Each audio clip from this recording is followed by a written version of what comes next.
साल बुना। भोले भाले किसान अधिक उत्पादन के लालच में फंसकर रासायनिक खाद व कीटनाशकों का प्रयोग करने लगे।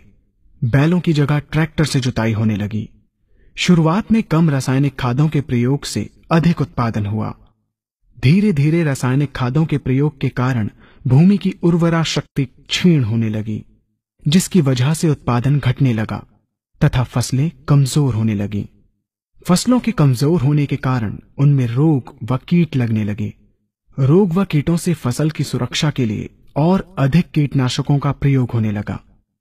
एक तरफ ज्यादा उत्पादन के लिए अधिक रासायनिक खादों का प्रयोग होने लगा, वहीं दूसरी तरफ फसलों को रोग व कीटों से बचाने के लिए अधिक विषाक्त कीटनाशकों का प्रयोग बढ़ गया, जिसके कारण उत्पादन लागत बढ़ी और किसान को लाभ कम होने लगा, बल्कि छोटे किसान कर्ज में डूबने लगे।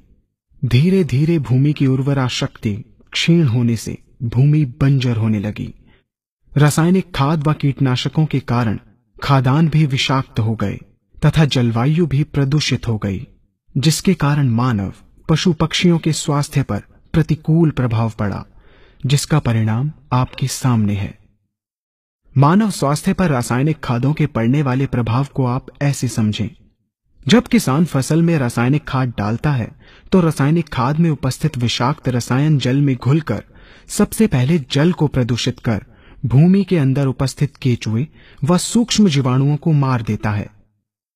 ये बात सभी किसान अच्छी तरह से जानते हैं कि केचुए व अन्य सूक्ष्म जीवाणु भूमि की उर्वरा शक्ति को बढ़ाने के लिए अति आवश्यक होते हैं। विषाक्त रसायन के कारण इनकी मृत्यु हो जाने से भूमि की उर्वरा शक्ति नष्ट हो जाती है तथा भूमि कठोर होकर बंजर होने लगती है। रासायनिक खादों के विषाक्त रसायन पानी के माध्यम से अन्य खनिजों के साथ फसल के अंदर पहुंचकर फसलों को विषाक्त बना देते हैं। बाद में जब खाद्यान्न के रूप में मनुष्य या अन्य पशु इन्हें खाते हैं तो ये विषाक्त रसायन मानव स्वास्थ्य पर बहुत ही बुरा प्रभाव डालते हैं तथा मनुष्य के अंदर तरह तरह के रोग उत्पन्न करते हैं। जब हम जैविक खाद का प्रयोग भूमि पर करते हैं तो जैविक खाद पानी में मिलकर पानी को प्रदूषित नहीं करती।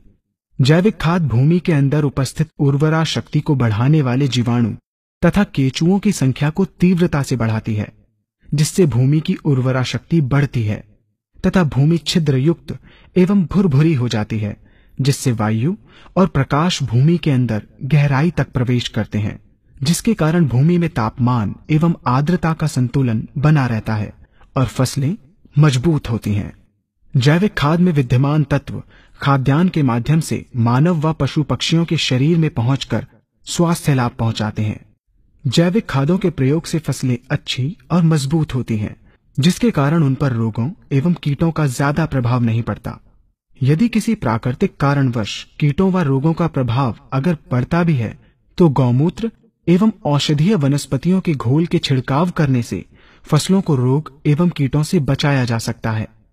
गौमूत्र एवं अन्य प्राकृतिक औषधियों के मिश्रण के छिड़काव से फसलों का कम लागत में बचाव हो जाता है तथा वातावरण पर भी कोई दुष्प्रभाव नहीं पड़ता। यहाँ हम आपको तालिकाबद्ध तरीके से दोनों